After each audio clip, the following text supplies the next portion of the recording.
Olá! Eni Fernandes é a entrevistada de hoje no Resgatando a História.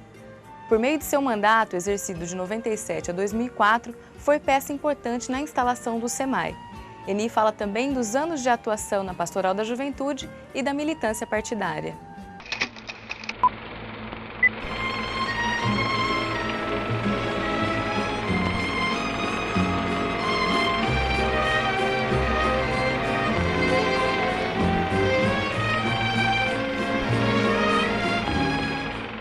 Olha, eu tenho a honra de ser de uma cidade muito importante da nossa região, maior que Rio Preto, se chama Andradina.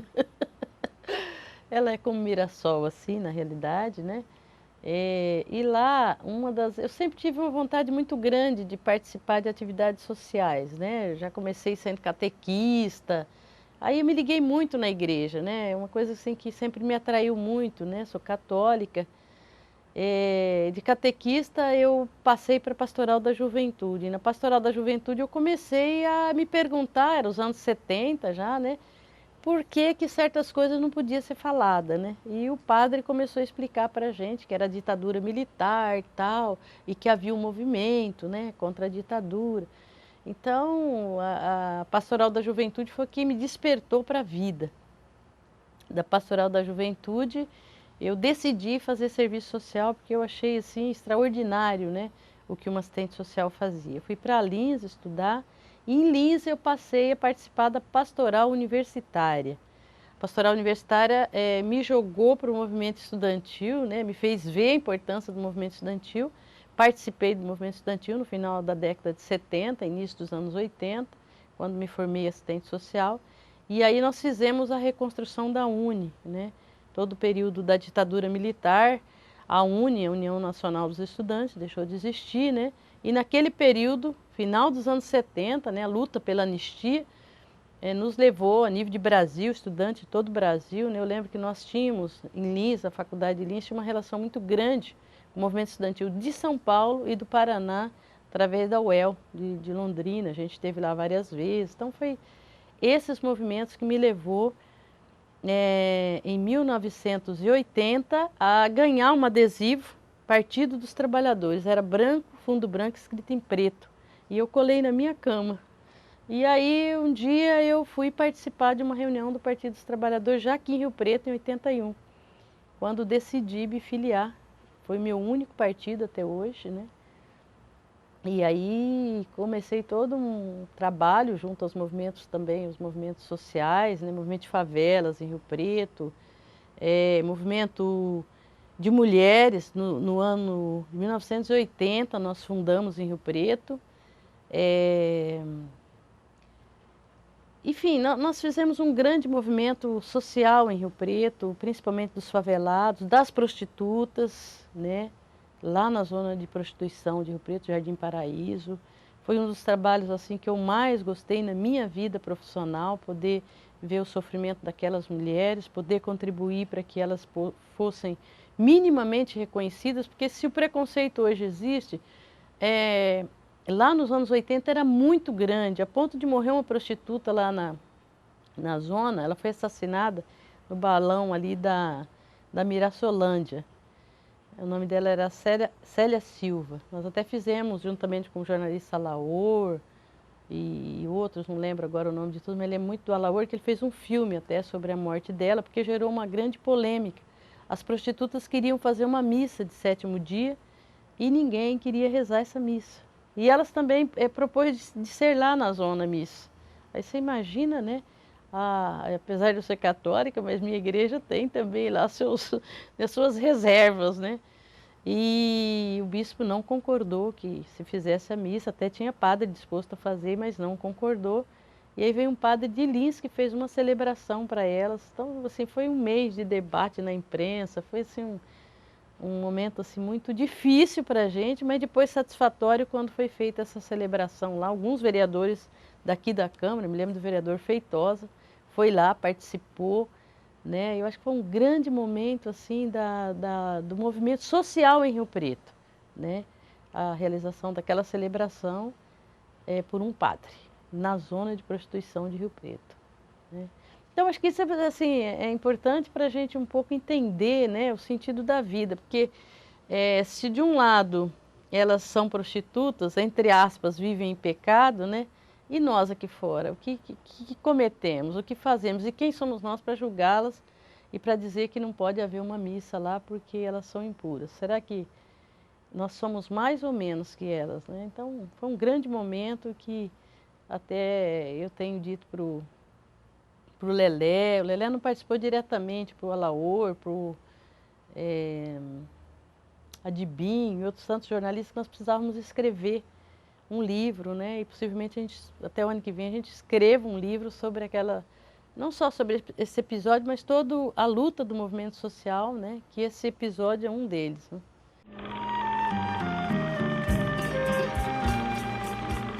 O fato de você participar das lutas sociais, né? Você vai percebendo que se você não tiver dentro das instituições da sociedade, você não consegue mudar algumas situações. E isso não foi a mim, né? Antes de mim teve, por exemplo, uma candidata que foi a Rita, né? Rita de Souza, mãe do Ney. O Ney é uma figura conhecida também em Rio Preto.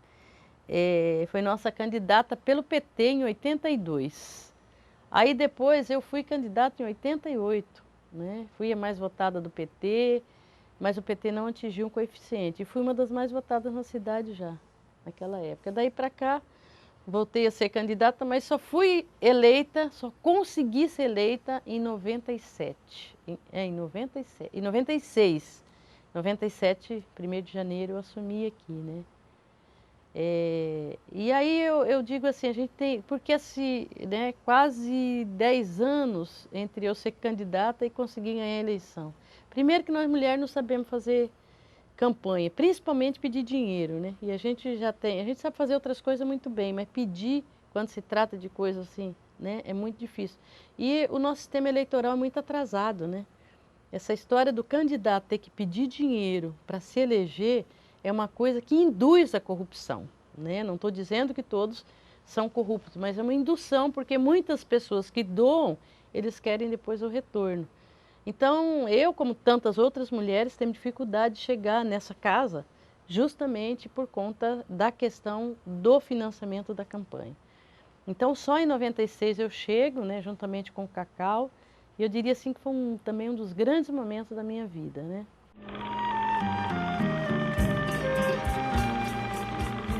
Eu destacaria desde o início o trabalho pela não privatização do sistema de água, que resultou no SEMAI hoje, né? Hoje não. O SEMAI foi criado, acho que, se não me engano, em 2001 ou 2001, se não me engano, né? Então, o SEMAI é relativamente novo, mas havia um movimento muito grande para se privatizar o SEMAI. Ou privatizava ou passaria para a Sabesp. E eu, assistente social, não entendia nada de água, né? Eu entendo de população, de gente, né? Mas me dediquei muito, viajei muito, até um vereador do meu partido, né? Que hoje está aqui na Câmara, disse que as minhas viagens eram particulares, fez um estardalhaço na cidade, dizendo que eu tinha usado o carro da Câmara para fazer viagem particular, mandou para a promotoria, foi até o doutor Romani que jogou, e ele disse, olha, eu fico orgulhoso de dizer que não tem nada de particular em nenhuma das suas viagens. Mas isso, a imprensa já tinha me desgastado até, né? Dizendo que eu tinha feito 28 viagens particulares com o carro da Câmara. E, em grande medida, foi para estudar o sistema de água, para estudar outras questões. Estudei muito aqui na Câmara. Eu acho que eu fiz um doutorado de alta categoria aqui nessa Câmara. Então, para mim, assim, a questão da água e do esgoto foi uma das questões que eu mais me dediquei nos 8 anos que eu fiquei na casa, né? E fico feliz em dizer assim, havia uma grande parte da imprensa, havia uma grande parte da população, o poder político quase todo, o prefeito, na época o Liberato, depois o próprio Edinho. O Edinho queria privatizar o esgoto, o Liberato queria privatizar tudo. A gente impediu. Eles diziam na época assim, qual era o argumento para ser contra, a favor da privatização, né? Ou passagem para a Sabesp, era que o SEMAI não seria autossustentável. E no estudo que nós fizemos, nós já mostrávamos que o SEMAI, em 2 anos, ele seria autossustentável e ele teria uma arrecadação anual em torno de 30 milhões de reais. E hoje, né, 10 anos depois, o SEMAI tem uma arrecadação de mais de 100 milhões de reais e é o grande filé da administração. Então, a gente fica muito feliz hoje em ver esse serviço sendo feito, né, e com êxito.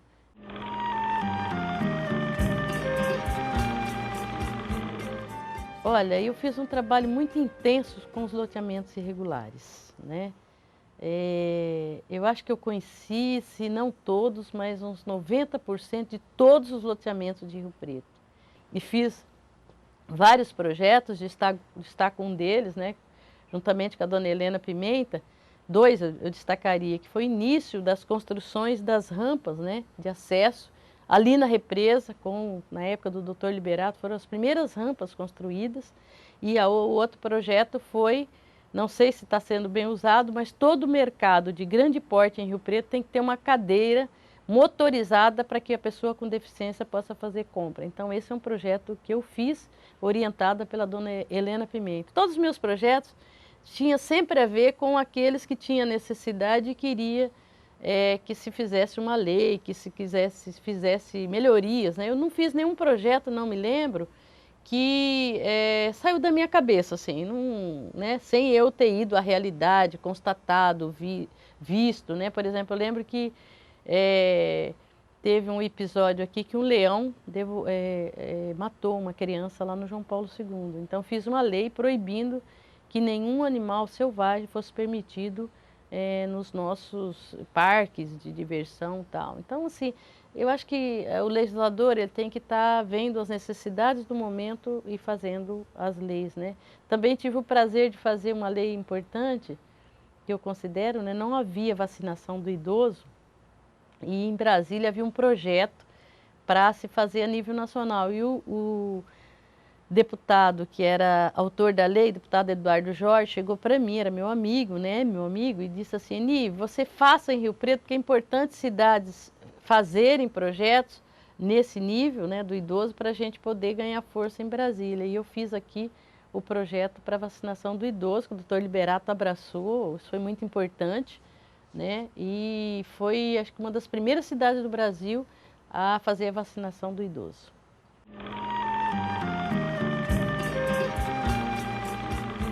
A questão, vou falar primeiro da minha ligação com o movimento negro, assim, porque a gente, apesar das pessoas acharem que não, mas o preconceito existe, né?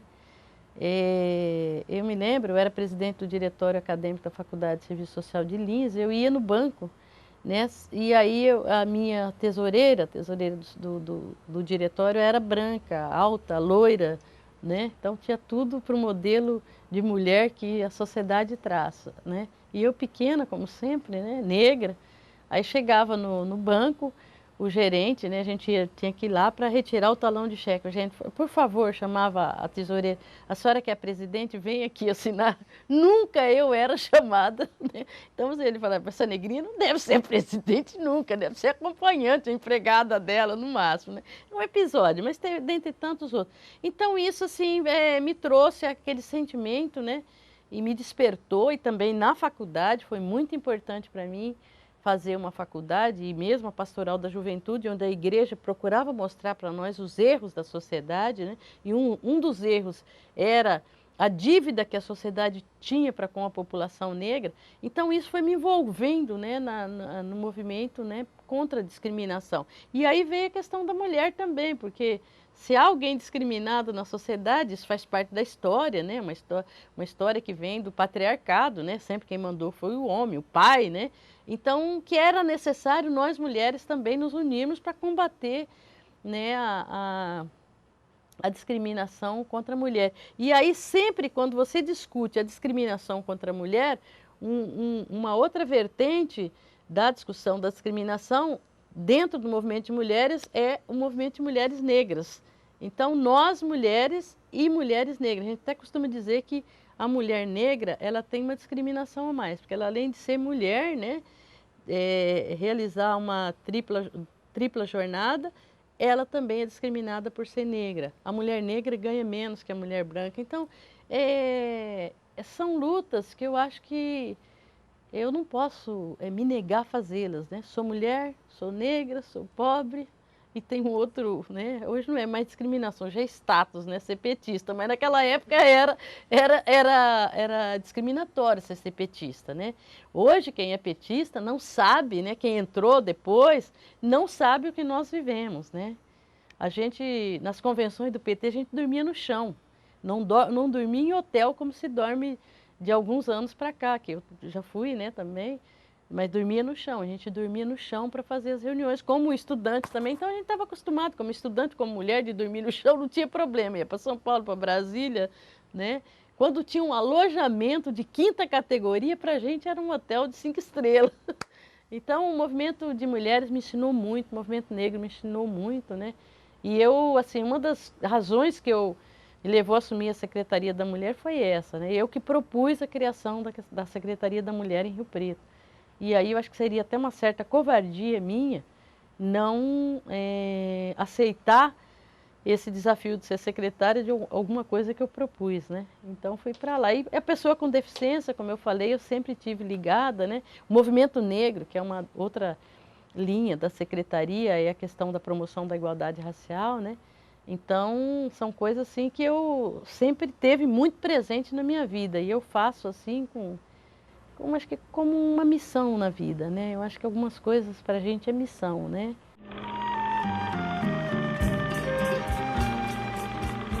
Eu tive, tanto na primeira legislatura de 97 a 2000, como de 2000 a 2001 a 2004, eu recebi o prêmio de melhor vereadora aqui da cidade e depois da região e fui premiada a nível de Brasil como uma das 100 melhores vereadoras do Brasil, né? E eu perguntei, né, para um instituto municipalista, né, foi quem fizeram uma pesquisa a nível de Brasil, quais os motivos, né, que eles tinham dado esse prêmio. Um dos motivos era pelo trabalho apresentado, né, o número de projetos, a significação desses projetos. Qual era o significado desses projetos, né?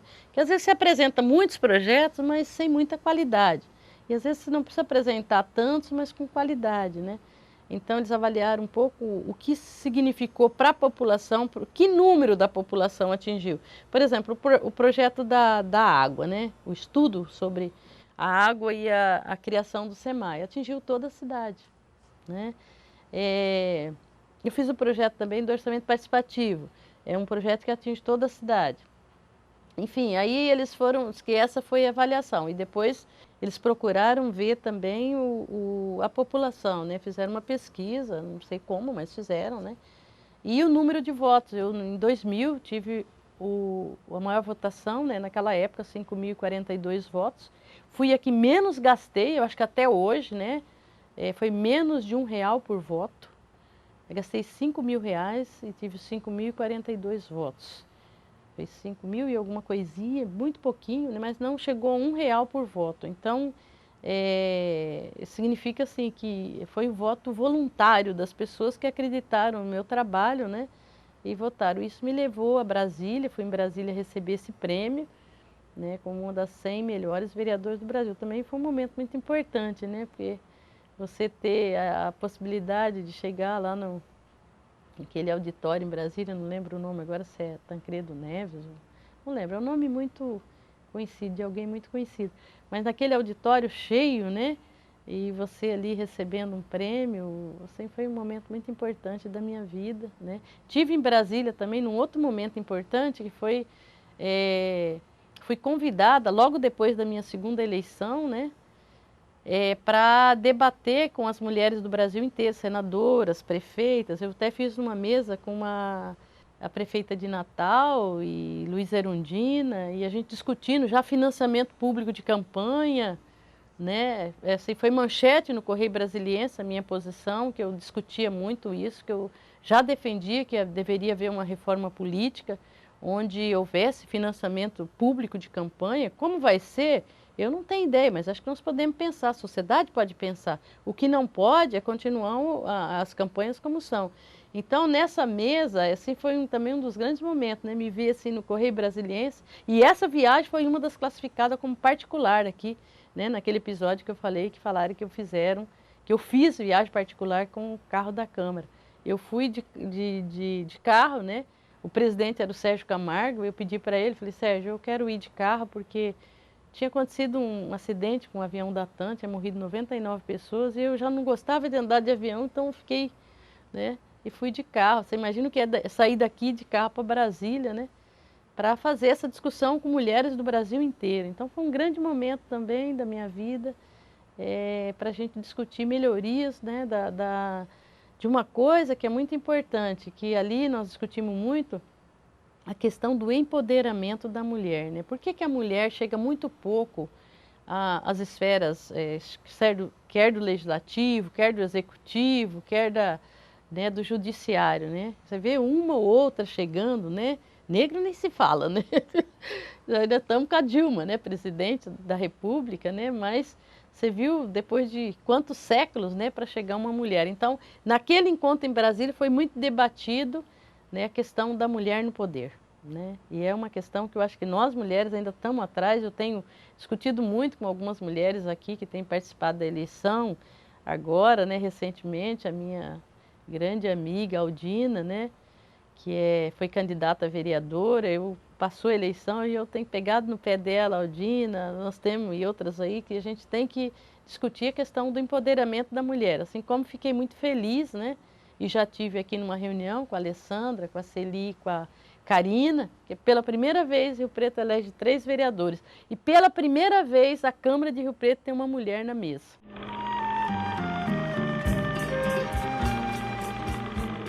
Olha, a política, para mim, é o exercício da nossa plenitude, ou seja, é aquele setor de militância na sociedade onde você pode mudar as coisas para melhor, principalmente quando você se diz insatisfeito.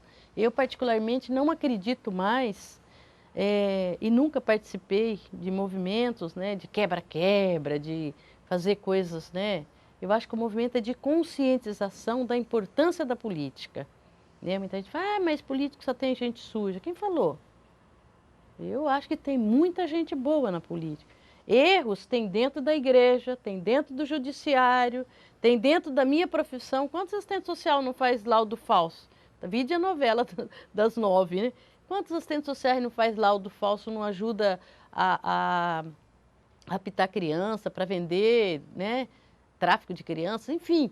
Né? Então, todos os locais, todos os ramos de atividade humana, existem erros. A política, para mim, é o lugar por excelência de você buscar o bem de todos. Então, eu acho que quem não gosta de política é porque não entende o real sentido da política. Todos nós que queremos o bem da sociedade fazemos política. Quando você, como jornalista, pensa em fazer um jornalismo que seja que leve mais informações possível para a sociedade, você está fazendo um ato político. Você está pensando numa população. Então, quando a gente pensa no melhor para a população, isso é fazer política. Eu entendo política como é difícil, né? Eu já fiz muitas coisas na vida, já exerci diversas funções. A função política, não acho que é para todos, nem todo mundo precisa ser vereador, prefeito, mas você pode fazer política de uma forma, num conselho, numa associação de moradores, enfim, né, num outro tipo de movimento. Você pode fazer política, por exemplo, você pode construir políticas, né? Nós estávamos domingo discutindo políticas para enfrentamento das drogas. Isso é política.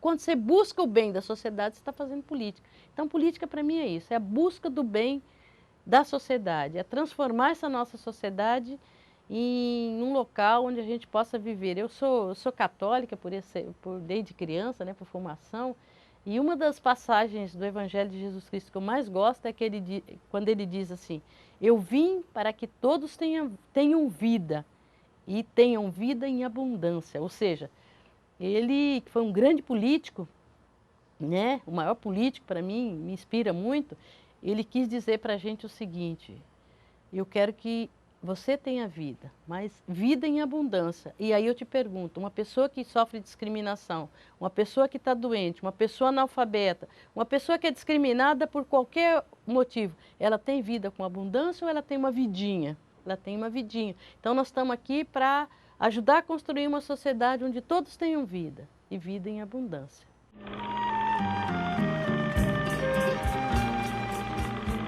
Rio Preto, para mim, é tanto quanto Andradina, tá? Eu gosto muito de Andradina, né?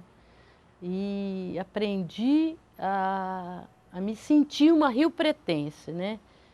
Quando eu cheguei em Rio Preto, eu já gostei, né? Gostei muito da represa e hoje, assim, para mim é um lugar por excelência, né? Quando eu estou muito cansada, dar uma caminhada na represa me alivia, né? Uma cidade onde a gente vê ela crescer, mas crescer também dando condições de vida para as pessoas, né? Eu tive esses dias lá no Parque Nova Esperança, onde tem várias pessoas que eu trabalhei como assistente social, como vereadora, então, e aí vi lá a construção da unidade básica de saúde, o lançamento de um programa de esporte, uma praça de esporte que o prefeito foi fazer lá esses dias. Então, assim, é bom a gente ver a nossa cidade crescer e crescer em qualidade de vida. O dia que eu li no jornal que Rio Preto era a segunda cidade para se viver no Brasil, aí eu falei, nós temos que lutar para ser a primeira, porque ela é muito boa, né? Eu acho que ela tem, claro que tem muitas coisas para ser melhorada, mas ela é muito boa. Então, a mensagem que eu gostaria de deixar é para cada um, para vocês aqui na Câmara, para quem quer viver melhor, para quem quer fazer com que a sua família seja mais gostosa de se conviver, né? Para quem tem esperança, que não pense tanto nas coisas do ter, né? Ah, eu quero ter o melhor carro, eu quero ter a melhor casa, eu quero ter a roupa de marca. Então, não é isso que faz o ser humano. Eu acho que a gente deveria pensar assim, olha, eu quero ser a melhor jornalista, eu quero ser a melhor assistente, não a melhor para dizer, olha, eu sou a melhor assistente social, mas a melhor no sentido de fazer aquilo que está previsto para você como jornalista, fazer o melhor possível do seu jornalismo. Para eu, como assistente social, fazer o melhor de mim para a assistência social da minha população. Hoje, como secretária da Mulher, fazer o melhor possível dentro da Secretaria da Mulher para que as mulheres possam viver e viver em abundância. Essa é a mensagem que eu gostaria de deixar para todos os profissionais, para todas as pessoas, né, que quer viver bem, que quer construir a felicidade. A felicidade está dentro de cada um de nós e ela só virá à medida que a gente se preocupar com a gente mesmo, mas principalmente com quem nos rodeia e de alguma forma tem algum sofrimento. Não dá para a gente estar feliz se alguém está sofrendo.